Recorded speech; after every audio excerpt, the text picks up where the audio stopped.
Aino seisoi lieden ääressä keittämässä kaurapuuroa. Hän ei tehnyt sitä siksi, että hänellä olisi ollut nälkä, vaan kyseessä oli rituaali, joka vahvisti asioiden tuttua, muuttumatonta järjestystä. Paksu höyry nousi kattilasta ja katosi töölöläisasunnon valkoisen keittiön katon rajaan.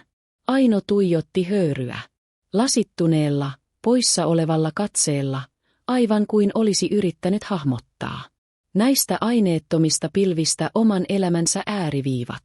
Tänään oli heidän hääpäivänsä. 17 vuotta.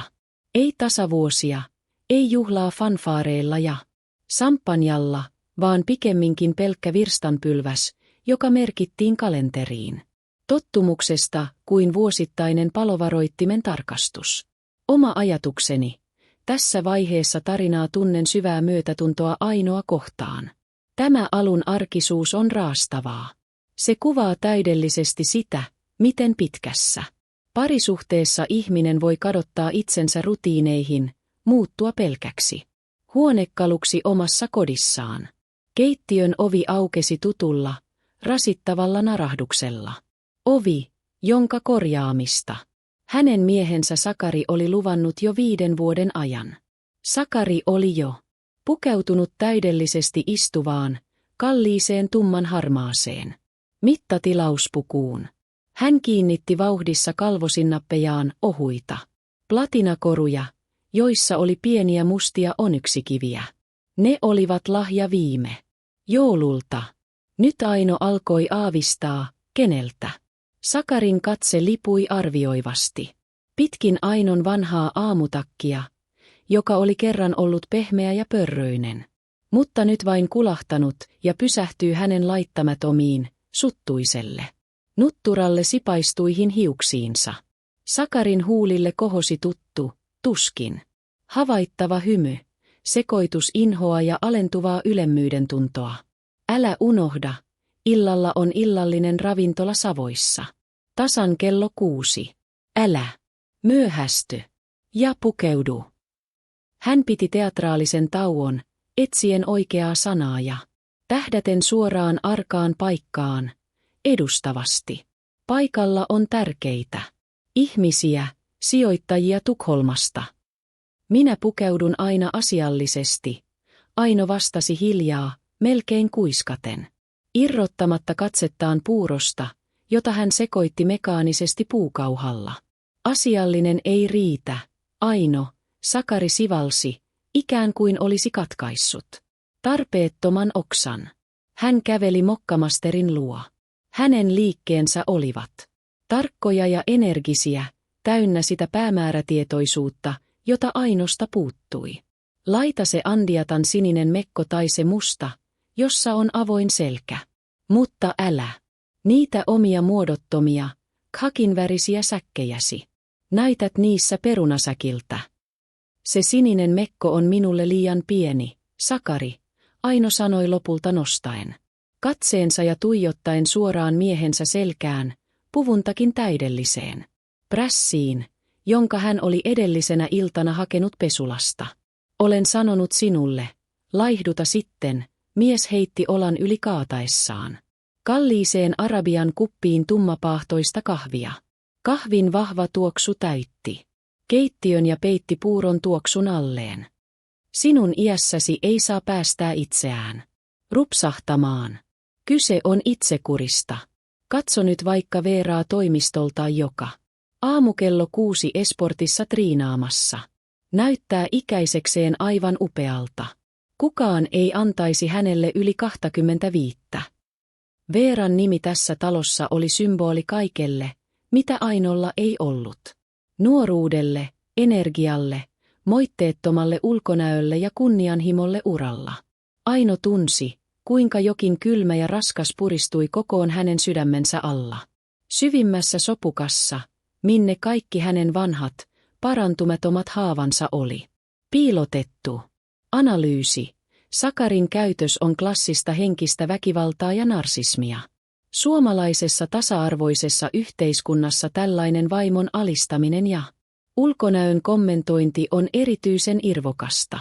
Sakari käyttää modernia Hyvinvointikulttuuria, aseena Ainoa vastaan. Tässä lukiessa tunnen puhdasta vihaa Sakaria kohtaan. Hän on tehnyt puolisostaan itselleen palvelijan ja samalla inhoaa tätä siitä, että tämä suostuu siihen. Aino asetti hiljaa, tottuneella liikkeellä Sakarin eteen lautasellisen höyryävää puuroa, pienen kulhollisen kotimaista hunajaa ja tuoreita omenalohkoja. Jälleen yksi rituaali. Ensiä, Sakari työnsi lautasen pois niin äkillisesti, että hunaja oli vähällä. Laikkyä. Minulla on Veeran kanssa palaveri puolen tunnin päästä, Tukholman. Projektin deadlinet painavat päälle. Muuten, Kasper soitti eilen illalla. Hänellä alkoi tenttiviikko Tampereella, ei pääse käymään viikonloppuna. Meidän poikamme ei koskaan pääse, kun kyse on perheestä, Sakari mutisi. Synkästi ja joi kahvinsa yhdellä kulauksella. Ikuista opiskelua ja projekteja. Sinä olet hemmotellut hänet piloille, Aino. Olet tehnyt hänestä mammanpojan. Hän on aikuinen ihminen, hänellä on oma elämä, Aino yritti väittää vastaan. Mutta hänen äänensä vapisi. Kasper oli hänen viimeinen linnakkeensa, hänen turvasatamansa tässä yksinäisyyden myrskyävässä meressä. Hänen elämänsä on opiskelua. Mutta entä meidän elämämme? Sakari laski kupin tiskialtaaseen niin kovaa, että se melkein halkesi ja kääntyi ympäri. Tänään saan uuden nimityksen. Ole valmiina. Hän lähti suutelematta, sanomatta kiitos, heittämättä lähtiessään yhtäkään lämmintä sanaa. Ulkoovi pamahti kiinni. Ääni kaikui asunnon hiljaisuudessa. Kuin ontto, lopullinen isku, aivan kuin arkun kansi olisi sulkeutunut. Aino käveli ikkunan luo hitaasti, kuin kantaen näkymätöntä taakkaa harteillaan. Lasin takana, aivan kuin toisessa ulottuvuudessa, eli syksyinen Helsinki. Harmaa, märkä ja viiman lävistämä. Räntäsade oli juuri loppunut, ja kerrostalojen peltikatot kiiltelivät. Asfaltin lätäköistä heijastui löijyn harmaa, lohduton marraskuun taivas. Omat ajatukset. Syksyinen Helsinki kuvastaa täydellisesti Ainon sisäistä maisemaa. Tässä näemme, miten naisen uhraukset perheen eteen pyyhitään pois. Aino luopui urastaan tukeakseen miehensä nousua, ja palkkioksi hänet sivuutetaan. Tämä on tragedia, jota tapahtuu edelleen aivan liian usein. Aino painoi otsansa kylmää lasia vasten ja sulki silmänsä. Hänen sisäisen katseensa eteen nousi toinen aamu, myös syksyinen, mutta niin kirkas ja täynnä toivoa. He olivat seisoneet ikkunan ääressä hänen vanhassa opiskelijakämpässään. Otaniemessä hääpäivänään. Aino kevyessä mekossa, jonka oli itse ommellut, Sakari. Edullisessa mutta niin tyylikkäässä puvussa. Sakari oli kuiskaillut hänen korvaansa jotain hassua ja herkkää, mikä sai Ainon nauramaan onnellista. Huoletonta naurua. Mies oli luvannut hänelle koko maailman. Minne katosi se mies? Ja minne katosi hän itse, se nuori nainen, jolla oli arkkitehtiopintojen piirustukset kainalossa ja vahva usko siihen, että rakkaus ja arkkitehtuuri muuttaisivat maailman. Hänen pohdintansa keskeytti terävä, vaativa ovikellon soitto. Aino hätkähti. Kenenkään ei pitänyt tulla. Sydän alkoi hakata selittämättömästä ahdistuksesta. Hän hiipi ovelle ja kurkisti ovisilmästä. Rappukäytävässä seisoi tuntematon nainen. Tyylikäs, pitkä, yllään moitteeton beigenvärinen kasmirtakki ohuella nahkavyöllä, jalassaan korkeakorkoiset lakerikengät, jotka näyttivät siltä, etteivät ne edes koskettaneet kerrostalon kuraista lattiaa. Naisen käsipuolessa roikkui kallis design-laukku. Aino jähmettyi hetkeksi. Naisella oli kylmät, kauniit kasvot ja täydellinen meikki, joka korosti poskipäitä ja kireitä huulia. Hän näytti siltä, kuin olisi juuri astunut ulos muotilehden sivuilta. Jonkin sisäisen impulssin ajamana Aino avasi oven hitaasti. Aino. Vieras hymyili. Hymy oli kohtelias, hiottu, mutta täysin eloton. Se ei yltänyt silmiin asti. Naisen nopea ja läpitunkeva katse lipui pitkin Ainoa. Hänen vanhaa aamutakkiaan, viipyi lytyssä olevissa aamutohveleissa ja kurkisti. Sitten raollaan olevasta ovesta olohuoneeseen, arvioiden sisustusta. Huonekaluja, epäjärjestystä. Olen Veera. Sopiiko pari minuuttia? Ääni oli tasainen ja rauhallinen, mutta siinä kaikui teräs. Aino perääntyi äänettömästi ja päästi naisen sisään. Veera käveli olohuoneeseen. Hänen katseensa jatkoi tilan skannaamista. Laadukkaat mutta vanhentuneet Artekin huonekalut, valokuvat seinillä, verhot, jotka Aino oli kerran rakkaudella valinnut tehdäkseen kodista kotoisan, nyt ne tuntuivat hänestä itsestäänkin vain vanhoilta ja mauttomilta. Tulin puhumaan Sakarista, Veera sanoi suoraan, ilman esipuheita, ja istuutui nojatuoliin. Sakarin lempituoliin. Hän istuutui siihen niin luonnollisesti ja itsevarmasti, aivan kuin olisi tehnyt sen 1000 kertaa, ikään kuin hän olisi jo talon emäntä. Olemme olleet Sakarin kanssa yhdessä jo vuoden. Analyysi. Tämä on tarinan jäätävin kohta. Veeran julkeus tulla toisen naisen kotiin kertomaan tällainen uutinen on pöyristyttävää. Samalla Veera on oire Sakarin luomasta maailmasta, jossa naiset kilpailevat miehen suosiosta. Aino ei kuitenkaan romahda stereotypioiden mukaisesti. Suomalainen sisu alkaa herätä. Ilma pakeni Ainon keuhkoista äänettömänä vihellyksenä. Maailma ei hämärtynyt, eikä alkanut pyöriä. Päinvastoin, siitä tuli kristallinkirkas, läpitunkevan selkeä. Huoneen jokainen yksityiskohta tuntui palavan hänen verkkokalvolleen. Pölyhiukkanen, joka tanssi ikkunasta lankeavassa valonsäteessä, halkeama. Viikunan ruukussa, hermostunut vapina hänen omissa sormissaan, jotka puristivat tuolin selkänojaa. Hän ei pyörtynyt, ei huutanut. Hän vain seisoi pitäen kiinni. Puusta niin lujaa, että hänen rystysensä muuttuivat valkoisiksi. Sisällä ei ollut vihaa, ei raivoa, ei edes kipua sanan perinteisessä merkityksessä. Oli vain jäätävä, luihin ja ytimiin pureutuva yksinäisyys.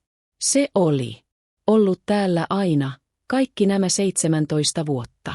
Se oli kertynyt nurkkiin, piileskellyt vaatekaapeissa, kuiskutellut hänelle öisin. Hän ei vain ollut halunnut kuunnella sitä. Nyt se astui valoon, alastomana ja lopullisena. En ymmärrä, Aino sanoi hiljaa. Se ei ollut pyyntö selventää, vaan toteamus siitä, että hänen aivonsa kieltäytyivät käsittelemästä tietoa. Kaikkihan on hyvin selvää. Veera kaivoi laukustaan ohuen savukerasian, mutta ikään kuin muistaen missä oli, laittoi sen kevyesti hymyhtäen takaisin. Hän ei ole rakastanut sinua aikoihin. Olet hänelle tottumus. Hänen mukava, ennalta arvattava arkensa. Hän pysyy kanssasi säälistä, Aino. Ja tietenkin pojan takia. Kasper, Aino hengähti. Nimi hänen huulillaan oli yhtä aikaa rukous ja kirous. Niin, teidän poikanne. Sakari ei halua traumatisoida häntä. Hän pitää Kasperit vielä keskenkasvuisena, mutta tämä ei voi jatkua ikuisesti. Sakari haluaa aloittaa uuden elämän, selkeän, kirkkaan ja ennen kaikkea minun kanssani. Aino katsoi tätä naista. Huoliteltua, varmaa oikeudestaan muokata toisten kohtaloita, jolla oli manikyyri, joka ei ollut koskaan nähnyt tiskaamista, juuresten kuorimista tai pyykkikoneen kanssa taistelua.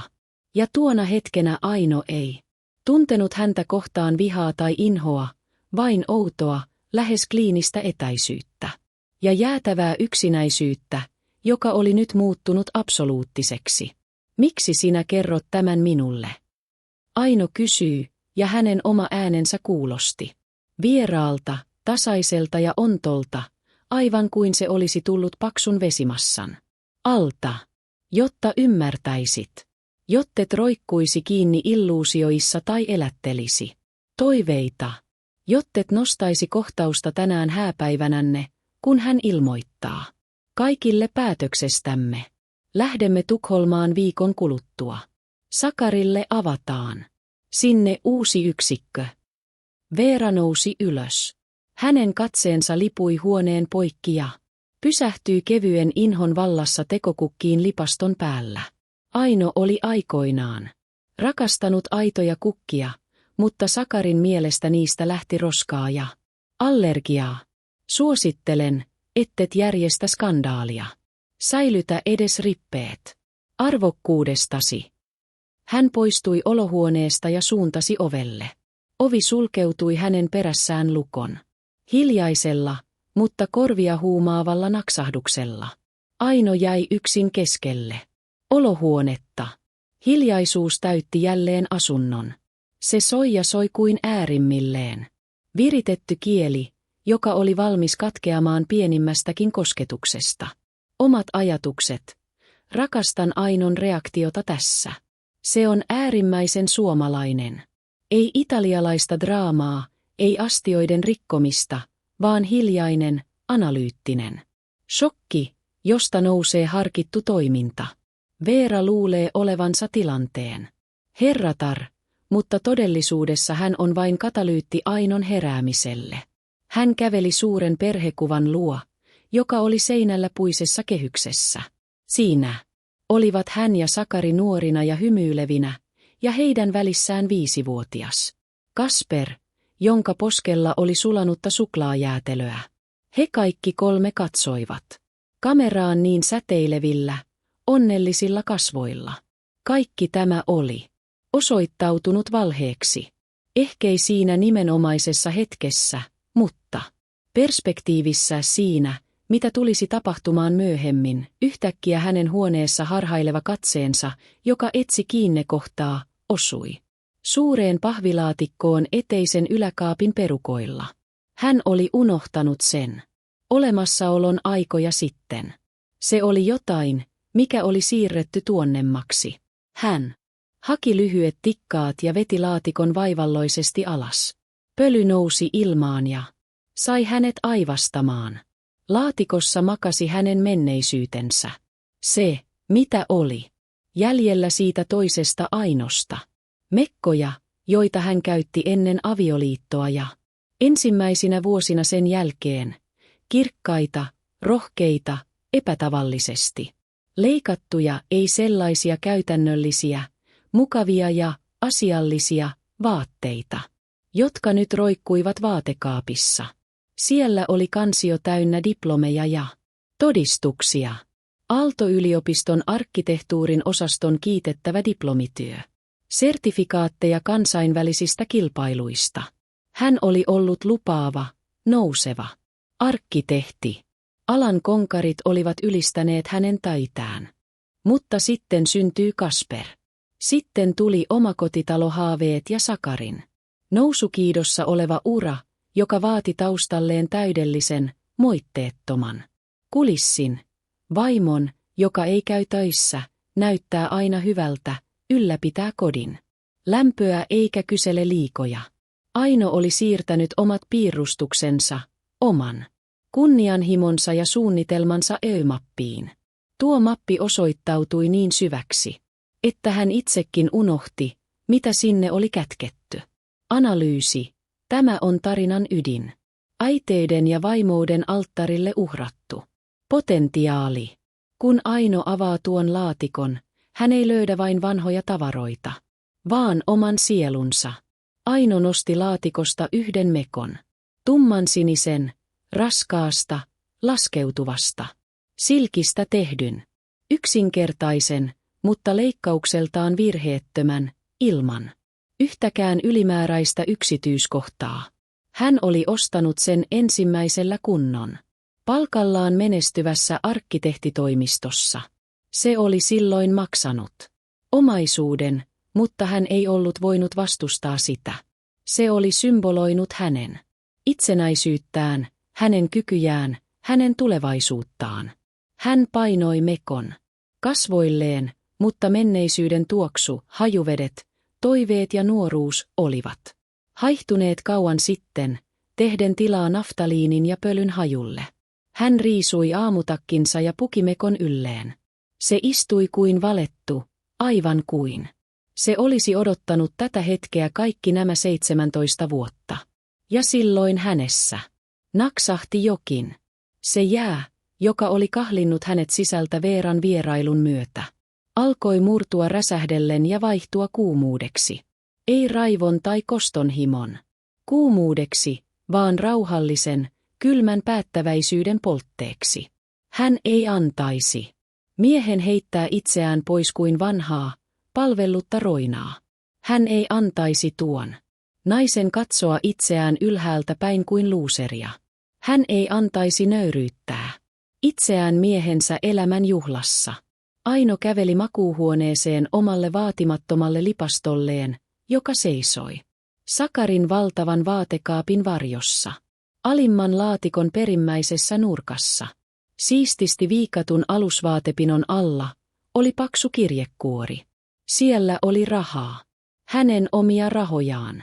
Hän oli säästänyt niitä vuosia, vähitellen, säästänyt ruokaostoksista, jättänyt väliin kahvilakeennit ystävättärien kanssa, jotka vähitellen olivat kaikonneet hänen elämästään, säästänyt kosmetiikasta ja kirjoista. Hän oli kerännyt puskuria pahan päivän varalle, päivän, jolloin tapahtuisi jotain korjaamatonta. Näytti siltä, että se päivä oli koittanut. Hän otti puhelimensa. Hänen kätensä eivät tärisseet. Hän etsi yhteystiedoista numeron, jota ei ollut valinnut 3 vuoteen. Mikael, vanha ystävä, kurssikaveri, lahjakas arkkitehti, joka oli jo toisena opiskeluvuonna pyytänyt Ainoa tiimiinsä. Mikael oli aikoja sitten perustanut oman menestyvän arkkitehtitoimistonsa Helsingin keskustaan ja oli pari kertaa tuopin ääressä ohimennen maininnut, että Ainolle löytyisi sieltä aina paikka. Halloo, Mikael. Tässä Aino. Muistatko tarjouksesi? Onko se yhä voimassa? Hänen äänensä soi lujana ja kirkkaana. Ääni luurin toisessa päässä kuulosti yllättyneeltä, mutta iloiselta ja epäröimättömältä. Aino, oletko se todella sinä? Totta kai muistan. Tiedäthän sinä, että olemme aina odottaneet sinua. Pohjolan Helmi-projektin johtavan arkkitehdin paikka on edelleen auki. Työ on vaativa ja asiakas oikukas, mutta sinä selviät siitä. Olen siitä varma. Hyvä, Aino sanoi katsellen heijastustaan television tummasta ruudusta. Siluetti tummassa mekossa näytti hänestä vieraalta ja tutulta samanaikaisesti. Otan paikan vastaan. Mutta tarvitsen ennakkoa. Tänä. Ja apua yhden tapahtuman kanssa. Ennakon maksu heti tänään. Mikael hiljeni hetkeksi, mutta ei epäluulosta. En näe siinä ongelmaa. Saimme juuri projektin ensimmäisen maksuerän. Kuinka paljon tarvitset? Aino kertoi summan. Summan, jonka hän tarvitsi ostaakseen itselleen ei tavaraa, vaan vapautta. Vapautta yhtä iltaa varten. Valinnan vapautta. Ja Mikael, lähetä joku auttamaan minua. Minun täytyy muuttua täysin, päästä varpaisiin, niin ettei minua tunnisteta. Ymmärrän puolesta sanasta, ilman turhia kysymyksiä, Mikael vastasi. Tunnin päästä luonasi on meidän lähettimme rahojen kanssa, sekä toimistomme. Luottostylisti. Hänen nimensä on Ilona. Anna hänelle vapaat kädet, hän tekee ihmeitä. Omat ajatukset, naisten välinen ja ystävien välinen solidaarisuus nousee tässä kauniisti esiin. Mikael ei kysele. Hän tietää, kuka Aino todella on. Tämä on upea muistutus siitä, että todelliset taidot ja lahjakkuus eivät katoa mihinkään, ne vain nukkuvat. Seuraavaksi Aino soitti pojalleen. Se oli vaikein puhelu. Hänen sormensa tärisivät, kun hän näppäili numeroa, ja hetken hän tunsi itsensä taas samaksi. Heikoksi, epävarmaksi naiseksi lieden äärellä. Haloo, Kasper. Kulta, minun täytyy kertoa sinulle jotain. Älä keskeytä. Äiti, onko jotain sattunut? Kasperin ääni muuttui välittömästi varuillaan. Olevaksi. Aino kuuli sen saman suojelevan sävyn, joka pojalla aina oli, kun tämä vaistosi äitinsä olevan vaarassa. Aino kertoi kaiken. Kaunistelematta, ilman kyyneleitä. Selkeästi ja kuivasti, kuin olisi lukenut pöytäkirjaa. Veerasta ja tämän vierailusta, tulevasta. Ilmoituksesta ravintola Savoissa, ja omasta päätöksestään olla ryömimättä ja anelematta armoa, vaan iskeä takaisin. Ensin langan toisessa päässä vallitsi sokeerattu hiljaisuus. Aino kuuli, miten poika pidätti hengitystään. Oletko varma, äiti? Kasper sanoi lopulta, ja hänen äänessään oli kivun lisäksi myös patoutunutta, kiehuvaa vihaa. Ehkä tämä on joku erehdys. Ehkä se narttu keksi kaiken. Ei ole erehdystä, poikani. Näin kaiken, kuulin kaiken. En jaksa enää. En halua tätä. Se vitun paskiainen. Kasperin ääni murtui, ja Aino kuuli pojan iskevän nyrkkinsä seinään. Tiesin aina, että hän kohtelee sinua huonosti. Ne kaikki piikittelyt, ne katseet. Vihasin sitä tapaa, jolla hän puhui sinulle. Mutta, että näin, että tuoda joku nainen. Äiti, sinä teet aivan oikein. Olen 100% sinun puolellasi. Soita heti, jos jotain tulee. Voin lähteä. Tänne, hyppään ensimmäiseen junaan. Ei, sinä opiskelet. Se on kaikkein tärkeintä. Minä teen tänään sen, mikä minun olisi pitänyt tehdä jo ajat sitten. Hyvin kauan sitten. Tunnin kuluttua ovipuhelin soi. Kynnyksellä seisoi nuori, hymyilevä nainen, jolla oli mukanaan valtava ammattilaisen laukku ja useita vetolaukkuja. Hänen takanaan seisoi vakavailmeinen, mustiin pukeutunut nuori mies, joka ojensi Ainolle paksun kirjekuoren ja poistui äänettömästi. Minä olen Ilona. Mikael lähetti. Oletteko Aino? Nainen mittaili häntä kynnykseltä, mutta katseessa ei ollut Veeran arvostelua. Siinä oli ammattilaisen, harvinaisen ja kauniin trofeen löytäneen metsästäjän kiinnostunut kiilto. Oi, näen potentiaalia. Erittäin paljon potentiaalia. Mikael ei valehdellut.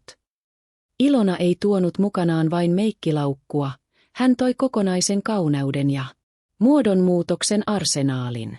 Sillä välin kun Aino kävi suihkussa, pesten yltään vanhan elämän tahmean kuonan, Ilona ripusti kaapinoviin mekkoja, jakkuja ja puseroita, kaikki kalliita, tunnettujen brändien vaatteita, hintalaput vielä kiinni. Mikael antoi vapaat kädet. Sanoi, tee meidän uudesta tähdestämme jumalatar. Äläkä laske hintaa. Sen minä myös teen. Luota minuun. Aino, kietoutuneena pehmeään froteepyyhkeeseen, katsoi itseään kylpyhuoneen peilistä. Hän näki vuosien jättämät jäljet, väsymyksen, tuhannet hiljaisen ahdistuksen vallassa eletyt päivät.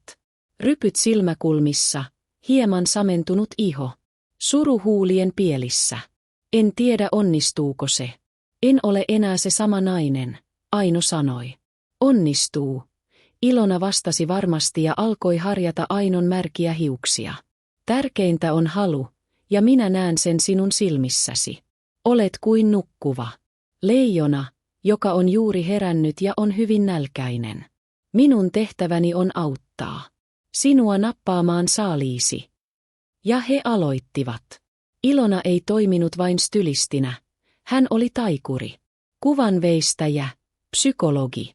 Hänen käsissään sakset muotoilivat esiin uuden kampauksen, palauttaen volyymin ja elämän aiemmin vain pitkiin ja ilmeettömiin hiuksiin. Harjat, sienet ja siveltimet tanssivat, ja Ainon kasvoille alkoivat piirtyä paitsi meikin luomat varjot ja poskipunat, myös hänen omat, unohdetut piirteensä. Silmien muoto syveni, poskipäät tulivat selvemmin esiin, huulet näyttivät täyteläisemmiltä. Meikki oli kevyt, lähes huomaamaton, mutta se muutti hänet täysin, paljastaen väsymyksen ja välinpitämättömyyden naamion alle kätketyn kauneuden. Sitten oli Mekon vuoro. Ilona oli tuonut useita vaihtoehtoja, mutta nähdessään sen sinisen silkkimekon, jota Aino oli aiemmin kokeillut, hän pysähtyi toinen mekko kädessään. Jätämme tämän. Tuossa mekossa on tarina, siinä on sielu. Kaikki nämä uutuudet ovat turhuutta. Mekko istui täydellisesti. Se ei ainoastaan myötäillyt vartaloa, se istui hänen kohtaloonsa. Se oli ostettu toista, toteutumatta jäänyttä elämää varten, ja nyt tuo elämä oli vihdoin koittanut. Ilona lisäsi asuun ohuen nahkavyön, valitsi siihen sopivat kengät ja pienen nahkaisen kirjekuorilaukun. Hän ei pukenut Ainolle paljon koruja, ainoastaan pienet safiirinappikorvakorut, joiden väri sopi kummallisella tavalla täydellisesti Mekon sävyyn. Ilona astui askeleen taaksepäin katsoakseen lopputulosta, ja hänen silmiinsä, jotka olivat tottuneet ammatillisiin voittoihin, nousivat aidot, sanattomat kyyneleet. Luojani, Aino, katso itseäsi, katso vain. Aino kääntyy eteisen suuren peilin puoleen, jonka ohi hän oli aina juossut. Hätäisesti hiuksiaan korjaten, ja jähmettyy. Hänen edessään seisoi tuntematon nainen. Vahva, rauhallinen, uskomattoman kaunis, selkä suorana, pää pystyssä ja silmissä paloi tuli. Ei raivon, vaan rauhallisen, vääjäämättömän voiman tuli. Se oli hän. Se, kuka hänen olisi pitänyt olla kaikki nämä vuodet. Ei miehensä. Varjo, ei hänen uransa jatke, vaan itsenäinen, säteilevä persoona. Tuo olen minä, hän kuiskasi epäuskoisena, käännellen itseään peilin edessä. Tuo olet sinä, Ilona hymyili ja pyyhkäisi kyynelen. Sinä vain unohdit itsesi. Mutta nyt muistit, etkä taida enää unohtaa. Analyysi. Tämä muodonmuutos ei ole pinnallinen, makeover, klisee. Se on sotamaalauksen pukemista. Se on vanhan, oikean identiteetin kaivamista esiin. Suomalainen nainen ei tarvitse glitteriä ollakseen vahva. Hän tarvitsee ryhdin ja itsekunnioituksen. Ilona lähti ja jätti Ainon yksin hiljaiseen, mutta ei enää ahdistavaan asuntoon. Iltaan oli vielä muutama tunti aikaa. Aino ei jäänyt yksin ajatustensa kanssa. Hän istuutui vanhan tietokoneen ääreen, jota hän oli käyttänyt vain reseptien, sarjojen ja kissavideoiden katseluun. Hän meni Mikaelin arkkitehtitoimiston verkkosivuille, etsi Pohjolan Helmi-projektin ja uppoutui sen tutkimiseen. Se oli monimutkainen, kunnianhimoinen asuinalueprojekti vanhalla teollisuusalueella. Kalasatamassa. Ekologisuus, modernit materiaalit, haastava kaavoitus ja mitä enemmän hän luki, mitä syvemmälle hän uppoutui piirustuksiin, sitä enemmän jokin kauan unohdettu heräsi henkiin hänen sielussaan. Projekti sytytti hänet sisältä. Sen jälkeen hän etsi Mikaelin suosittelemään asianajajan yhteystiedot. Keskustelu oli lyhyt ja asiallinen. Aino saneli ehtonsa selkeästi, ilman tunteilua. Avioero, omaisuuden ositus, Töölön asunto oli ostettu yhteisillä rahoilla. Vaikka suurin osa oli Sakarin maksamaa. Elatusapua hän ei tarvinnut. Hän vaati vain oikeudenmukaista jakoa ja paperien nopeaa käsittelyä. Naisasianajaja lupasi laatia asiakirjat seuraavaan aamuun mennessä pehmeällä, vakuuttavalla äänellään. Ja niin koitti ilta. Aino seisoi eteisen peilin edessä täysin valmiina. Hänen pienessä, Tyylikkäässä laukussaan oli kirjekuori täynnä rahaa, asunnon avaimet ja tulostettu avioerohakemus, jonka hän oli saanut jo sähköpostiinsa. Hän katsoi heijastustaan, eikä nähnyt siinä pisaraakaan pelkoa tai epäilystä, vain kylmää päättäväisyyttä. Hän oli valmis taisteluun. Ja ensimmäistä kertaa vuosiin hän tiesi voittavansa. Hän tilasi taksin, ei tavallista peruskyytiä, vaan taksi Helsingin mustan edustusauton.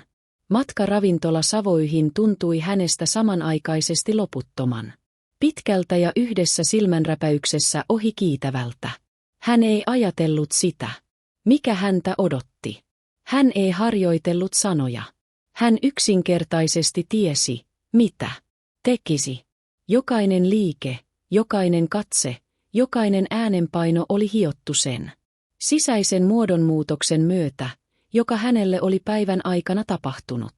Auto pysähtyy Eteläesplanadin valaistun oven eteen. Savoyin ovimies avasi hänelle oven, ja hänen katseensa, joka oli tottunut varakkaisiin ja kuuluisiin vieraisiin, pysähtyy Ainoon hetkeksi peittelemättömän ihailevasti ja jopa uteliaasti. Aino astui sisään tuntien, kuinka hänen sydämensä löi tasaisesti ja kovaa, kuin rummutus ennen paraatin alkua. Se ei ollut pelkoa, se oli odotusta. Odotusta omasta uudelleen syntymästä. Omat ajatukset. Savoi edustaa suomalaista eliittiä ja Alvar Aallon arkkitehtuuria, täydellinen miljöö arkkitehdin paluulle. Kontrasti ulkona olevan harmaan syksyn ja sisällä olevan luksuksen välillä on huikea. Savoyin tyylikäs, funktionalistinen sali loisti ja kimalteli hienostuneesti. Valo heijastui lasipinnoista ja pelkistetyistä linjoista. Ilma oli sakea ja makea. Kalliiden hajuvesien, laadukkaan viinin ja etäämmältä kantautuvan hillityn puheensorinan sekoituksesta Sakari seisoi nojaten baaritiskiin, pyöritellen kevyesti kultaista viskiä lasissaan. Hän oli erinomaisella, hilpeällä tuulella ja tunsi olevansa paitsi illan, myös oman kohtalonsa herra. Hänen vierellään, kuin varjona, kuin hänen omana kauniina heijastuksenaan, sädehti Veera vartaloa myötäilevässä, paljastavassa mustassa mekossa. Hän näytti virheettömältä. Hänen kätensä lepäsi Sakarin käsivarrella, eikä tuo ele ollut pelkkää hellyyttä, se oli sanaton omistusoikeuden julistus. Vieraat, heidän yhteiset, tai tarkemmin sanottuna nyt jo entiset yhteiset ystävänsä, Sakarin kollegat, muutama vaikutusvaltainen bisneskumppani olivat eloisia ja naureskelivat hieman kovaäänisesti ja teennäisesti. Kaikki salissa tiesivät tai aavistivat, ettei tämä ilta ollut pelkkä hääpäivän vietto. Kaikki odottivat ilmoitusta. No, kultaseni, oletko valmis uuteen elämääsi? Veera kysyi hiljaa, melkein kissamaisesti kehräten, ja nosti samppanjalasinsa Sakarin korvan juureen. Enemmän kuin valmis, Sakari virnisti ja katsoi naista himoiten ja ylpeänä. Se vanha elämä on seissyt paikoillaan kuin suolampi. Hisee mudalta ja tunkkaisuudelta. On aika vaihtaa kulisseja johonkin raikkaaseen, säteilevään, moderniin eurooppalaiseen. Entä hän? Oletko varma, ettei hän järjestä kohtausta? Ettei hän nolaa sinua? Viime hetkellä. Veeran äänessä kaikui lievä, mutta havaittava huoli. Aino. Sakari tuhahti ja otti kulauksen viskiä. Hän ei sano poikittaista sanaa. Hänhän on hiljainen hiirulainen. Kodin hengen ruumiillistuma. Tylsä. Ennalta arvattava, mutta niin helvetin kätevä. Hän lyykenee kuin sokeri. Teekuppiin. Ei ääntäkään, ei roiskahdusta. Hän vain katoaa, eikä kukaan edes homa. Hän kohotti lasinsa. Hänen assistenttinsa, joka seisoi hieman sivummalla, kilisti taitavasti veitsellä kristallilasia. Laskeutui juhlallinen hiljaisuus. Kaikkien katseet kääntyivät Sakariin. Ystävät, kollegat, Sakari aloitti. Hänen hieman humalainen äänensä kaikui. Salissa. Kiitän sydämestäni teitä kaikkia siitä, että löysitte aikaa tulla jakamaan tämän merkittävän päivän kanssamme. 17 vuotta. Pitkä aika, kokonainen aikakausi. Hän antoi katseensa kiertää salia ja pysäytti sen Veeraan. Hän hymyili naiselle. Erityisen intiimiä hymyä, jonka kaikki heti huomasivat ja tulkitsivat oikein. Mutta elämä ei polje paikallaan. Se virtaa, muuttuu ja vaatii meiltä rohkeutta. Pysyä ajan hermolla. Ja meillä täytyy olla rohkeutta muuttua sen mukana, avata uusia lukuja. Tänään haluan virallisesti avata tuollaisen uuden luvun.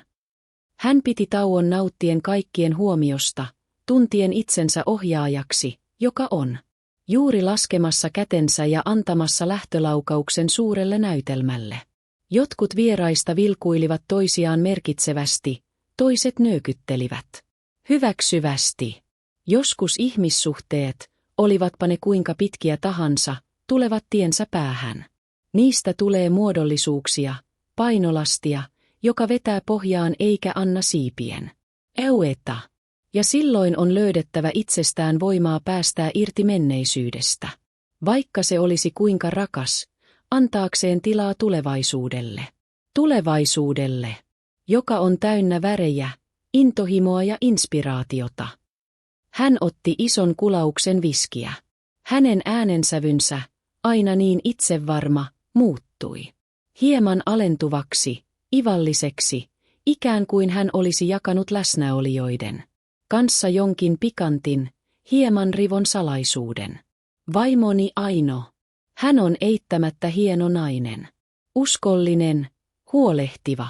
Mutta, tiedättekö, elämässä on naisia arkea varten ja naisia inspiraatiota, lentämistä varten. Aino, hän on minun kotoisa kotini, minun silitetyt kauluspaitani, minun lämmin ruokani pöydässä. Hän naurahti yksinäistä, kovaäänistä naurua. Muutama vieras, yllätettynä ja epävarmana, yhtyy naurahdukseen kuin huonosti soittava orkesteri. Verlöi häntä kevyesti ja koketeeraten käsivarteen, ikään kuin häveten. No, Sakari, lopeta, nainen sanoi, mutta hänen silmistään paistoi mielihyvä siitä, että se oli totta. Sakari kääntyi vieraisiin päin. Hänen äänensä muuttui kovemmaksi, tarkoituksellisen karkeaksi ja mauttomaksi. Hän päätti leikkiä äijää, joka saattoi sallia itselleen avoimuutta aina mauttomuuden rajoille asti. Hän on kodin ruumiillistuma. Tylsä, ennalta arvattava, mutta niin mukava. Miten voit puhua noin ihmisestä, jota olet kerran rakastanut, yksi vieraista? Ei malttanut olla sanomatta. Täisi Reppana. Reppana jäi kotiin silittämään minun kalsareitani.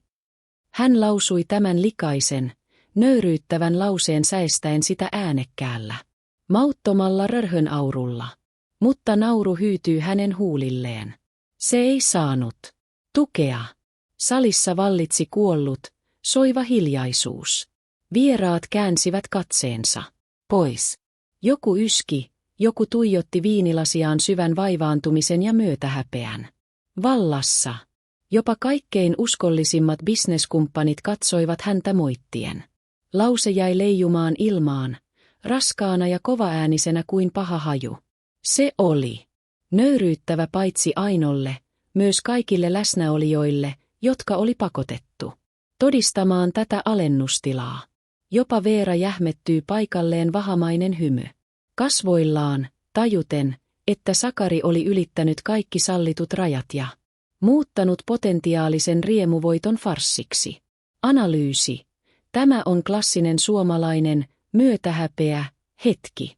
Sakarin uhoaminen ja vaimonsa julkinen haukkuminen ei ole Suomessa äijämäistä tai ihailtavaa, se on sivistymätöntä, moukkamaista ja äärimmäisen noloa. Yleisö kääntyy häntä vastaan. Jo ennen kuin Aino edes saapuu. Sakari kaivaa oman hautansa. Ja juuri tuolla hetkellä aivan kuin näkymättömän ohjaajan merkistä, salin. Päädyssä olevat raskaat ovet avautuivat äänettömästi mutta majesteettisesti. Kynnyksellä seisoi Aino. Mutta se ei ollut se Aino, jonka he kaikki tunsivat. Nainen lytistyneissä tohveleissa ja haalistuneessa, muodottomassa mekossa. Tämä oli täysin toinen nainen. Hänellä oli yllään se tummansininen silkkimekko, joka laskeutui pehmeinä, elävinä poimuina ja korosti hänen yllättäen suoristunutta, ylvästä ryhtiään. Hiukset, jotka aina oli sipaistu suttuiselle nutturalle, oli nyt kampaamomuotoiltu tyylikkäästi siten, että ne paljastivat pitkän, siron niskan. Meikki oli kevyt, lähes näkymätön, mutta se teki hänen silmistään silmistä, joissa ei ollut häivähdystäkään entisestä epävarmuudesta tai pelosta. Vain rauhallinen, jäätävä, kaiken näkevä kirkkaus kasvojen pääasian käsisän. Hänellä ei ollut kulunut tekonahkainen laukku, vaan pieni, virheettömästi leikattu mattanahkainen kirjekuorilaukku. Hän oli jättänyt vanhan takkinsa narikkaan, ja sen alta oli paljastunut tämä uusi, muodonmuutoksen läpikäännyt, kuningatarmainen nainen. Hän ei astunut askeltakaan eteenpäin, vaan yksinkertaisesti seisoi kynnyksellä. Hänen katseensa hidas, raskas ja hallitseva lipoi yli salin kuin valonheitin, kunnes se pysähtyi Sakariin, tämän kalpeisiin, hämmästyksen vääristämiin kasvoihin. Koko sali hiljeni. Taustalla soiva musiikki tuntui lakkaavan, ja keittiöstä kuuluva astioiden kilinä erottui selvästi. Kaikki tuijottivat Ainoa, tuijottivat Sakaria, tuijottivat Veeraa, joka kalpeni entisestään ja puristi samppanjalasiaan niin kovaa, että ohut kristallijalka uhkasi katketa. Sakari seisoi kuin salaman iskemänä. Hänen suunsa oli raollaan, viskilasi oli jähmettynyt ilmaan puoliväliin matkalla suuta kohti. Hän katsoi vaimoaan, eikä kyennyt tunnistamaan tässä majesteettisessa, rauhallisessa, ylväässä naisessa sitä Ainoa, jolle hän oli juuri äsken julkisesti ja niin likaisesti nauranut. Hän ei nähnyt reppanaa, vaan naisen, jolla oli sellainen arvokkuus ja sisäinen voima, jota hän ei ollut koskaan edes osannut epäillä hänessä olevan. Ainon äänetön, painava katse oli pelottavampi kuin yksikään hysterian puuska tai huuto. Se murskasi miehen palasiksi. Aino käveli hitaasti, kiirehtimättä ikään kuin hänellä olisi ollut käytössään koko ikuisuus salin halki. Vieraat väistivät hänen tieltään kuin aavetta, kuin taivaasta laskeutunutta ylempää olentoa. Hänen korkokenkänsä iskivät tarkkaa, rytmikästä ja hallitsevaa ääntä kiillotettuun parkettiin. Kop, kop, kop. Se oli ainoa ääni salin korvia huumaavassa, ahdistavassa hiljaisuudessa. Hän pysähtyi aivan Sakarin eteen. Yhden askeleen päähän. Liian lähelle. Epämuodollista kohtaamista varten, liian kauas intiimiä varten. Hänen silmänsä, kylmät ja kirkkaat, katsoivat suoraan mieheen.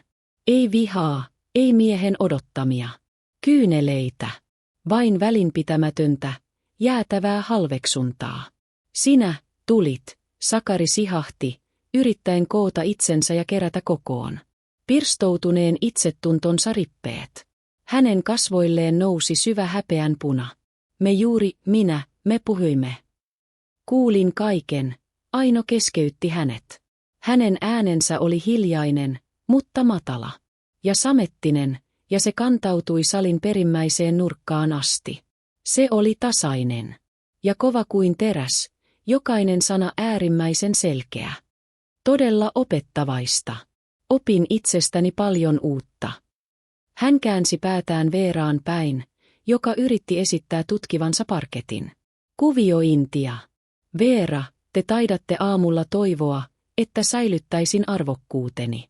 Toivottavasti onnistun siinä. Olenhan minä hyvä oppilas. Veera vaikeni, kykenemättä kestämään Ainon katsetta. Hän ei tuntenut itseään. Enää illan kuningattareksi, vaan rangaistusta odottavaksi koulutytöksi. Aino siirsi katseensa takaisin Sakariin. Halusit aloittaa uuden luvun, kultaseni. Mikä loistava idea. Aloita ihmeessä. Minä olen omani jo aloittanut, ja minun on myönnettävä, että se on paljon kiinnostavampaa kuin sinun kalsariesi silittäminen. Hän otti laukustaan 4 osaan taitetun paperiarkin ja ojensi sen miehelle. Hänen kätensä liike oli hiottu ja huoleton. Nämä eivät ole vain mahtipontisia sanoja vieraiden edessä. Tämä on virallinen ilmoitus. Olen hakenut avioeroa. Huomenna Kasper muuttaa luokseni. Hän tietää jo kaiken ja tukee päätöstäni täysin. Meidän poikamme, hän painotti sanaa meidän, valitsi minut. Asianajaja odottaa sinua maanantaina kello 10 aamulla. Osoite on liitteenä. Analyysi. Aino riisuu Sakarilta paitsi vallan vaimoonsa, myös vallan heidän lapseensa. Sakarin maskuliininen illuusio perheen päästä murenee julkisesti. Täydellisesti. Sakari otti paperin mekaanisesti, kuin unessa. Hän ei voinut irrottaa silmiään Ainosta, aivan kuin toivoen, että kirjaimet paperilla yhtäkkiä katoaisivat. Aino, odota. Tämä on jokin väärinkäsitys. Voimme keskustella tästä kuin sivistyneet ihmiset. Hän änkytti. Hänen itsevarmuutensa oli haihtunut ja tehnyt tilaa paniikinomaiselle hämmennykselle. Ei ole mitään keskusteltavaa. Aino keskeytti hänet niin jyrkästi ja määrätietoisesti kuin ei ollut koskaan 17 vuoden avioliiton aikana tehnyt. Sinä olet tehnyt valintasi. Minä omani. Puhuit rutiinista, suolammesta. Olit oikeassa. Minun rutiinini ja minun suolampeni päättyivät tänään aamulla tasan. Sillä hetkellä, kun tuo henkilö astui minun kotini kynnyksen yli. Hän loi katseen vieraisiin.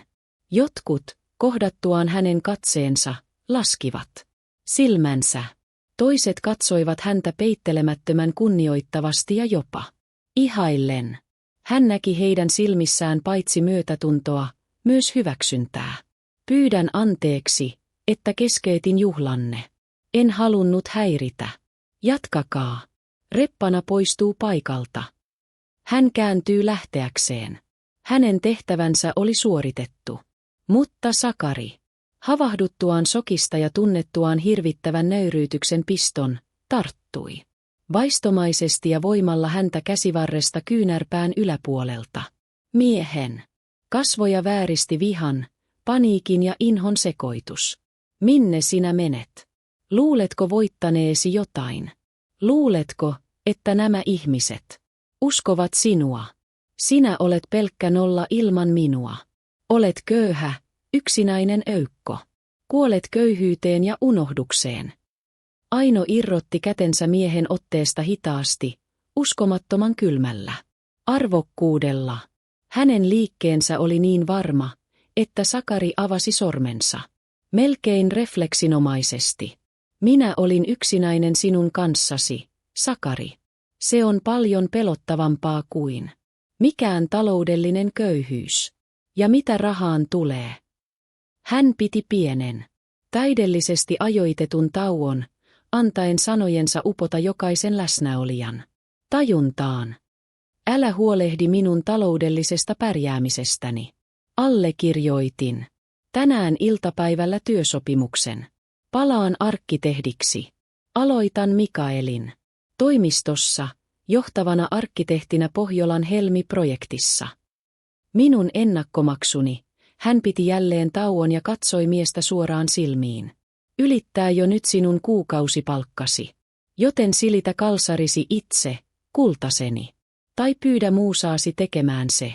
Onnea matkaan. Hän kääntyi ja otti ensimmäisen lujan askeleen kohti ovea. Mutta sitten hänen äänensä kaikui jälleen, tällä kertaa koko salille osoitettuna, kovaäänisenä. Ja jokaisen sanan selvästi painottaen. Ai niin, melkein unohdin. Onnittelut uudesta luvusta. Hän katsoi suoraan Veeraa, eikä hänen katseessaan ollut pahuutta, ainoastaan kevyttä, lähes tieteellistä uteliaisuutta. Nauttikaa toisistanne. Ja muistakaa. Hänen huulilleen kohosi tuskin havaittava, höyhenenkevyt, mutta juuri siksi entistä tappavampi hymy. Reppanasta ja vanhan elämän tuhkasta voi vielä nousta feenikslintu. Mutta prinssistä, joka lupasi koko maailman, kuoriutuu aivan liian usein pelkkä tyhjä saippuakupla. Hän kääntyi ja käveli pois yhtä hitaasti ja majesteettisesti kuin oli tullutkin, katsomatta kertaakaan taakseen. Savoin raskaat ovet sulkeutuivat hänen perässään, kuin esirippu, joka laskeutuu suuremmoisen näytelmän päätteeksi. Salissa vallitsi muutaman sekunnin ajan täydellinen, haudanhiljainen hiljaisuus. Sitten alkoi kohina. Ensin hiljaisena, kuin nouseva aallokko, ja sitten yhä kovempana. Kuiskausta, pöyristyneitä huudahduksia, pidättyväisiä mutta ihailevia kommentteja. Kaikki katsoivat Sakariaa ja Veeraa. Mies seisoi rutistettuaan avioeropaperin nyrkkiinsä, kasvot purppuraisina voimattomasta raivosta ja kaiken nielevästä häpeästä. Veera käänsi hänelle selkänsä, naisen kauniit kasvot ilmensivät inhoa, ärtymystä ja pelkoa. Pelkoa siitä, että hän oli sidoksissa mieheen, joka oli juuri tuhonnut itsensä julkisesti. Heidän riemuvoittonsa, heidän uusi lukunsa, oli alkanut murskaavalla, korvia huumaavalla epäonnistumisella. Ja nöyryytetty oli Sakari, ei Aino. Aino oli lähtenyt voittamattomana. Vielä enemmän, hän oli lähtenyt voittajana, valloittaen niiden sympatiat ja kunnioituksen, jotka vielä hetki sitten olivat olleet valmiita juomaan Sakarin menestykselle. Omat ajatukset. Tämä on ultimaattinen voiton hetki. Aino ei ainoastaan palauttanut omaa arvoaan, vaan hän paljasti Sakarin todellisen luonteen. Kaikille. Suomalaisessa yhteisössä, jossa aitoutta ja vaatimattomuutta arvostetaan, Sakari menetti kasvonsa lopullisesti. Aino astui ulos öiselle eteläesplanadille. Ilma oli kylmää ja raikasta. Se poltti keuhkoja Itämeren tuulella, mutta se oli toivottua puhdistumista. Hän nosti kasvonsa kohti taivasta, missä nopeasti kiitävien, riekaleisten pilvien välistä pilkotti harvoja, yksinäisiä tähtiä. Hän veti syvään, täydellisesti henkeä. Ilma tuoksui vapaudelta. Todelliselta, hieman karvaalta, huumaavalta vapaudelta. Se tuoksui märältä asfaltilta, lähestyvältä sateelta ja hänen omalta, uudelta, vielä kirjoittamattomalta tulevaisuudeltaan. Hän otti esiin puhelimensa, etsi poikansa numeron ja soitti. Kasper, kaikki on ohi. Ja kaikki vasta alkaa. Olen tulossa kotiin. Äiti, olen niin ylpeä sinusta. Hän kuuli poikansa äänen, eikä siinä ollut mitään muuta kuin rakkautta, tukea ja ylpeyttä. Tiesin aina, että olet vahva. Vahvempi kuin itse uskoitkaan. En tiennyt sitä itsekään, poikani, ennen kuin oli pakko. Kiitos sinulle. Hän laittoi puhelimen laukkuunsa ja lähti kävelemään pitkin märkää, kaupungin valoista kiiltävää asfalttia. Hänen askeleensa oli luja ja varma. Taakse oli jäänyt häpeä, nöyryytys ja 17 vuotta elämää, joka tuntui nyt vain vieraalta. Huonosti näytelyltä teatterilta. Hän astui tyhjään Töölön asuntoonsa. Hiljaisuus täällä oli nyt erilaista. Se ei ahdistanut, ei pelottanut. Se oli rauhan hiljaisuutta. Hiljaisuutta taistelun jälkeen. Uuden alun hiljaisuutta.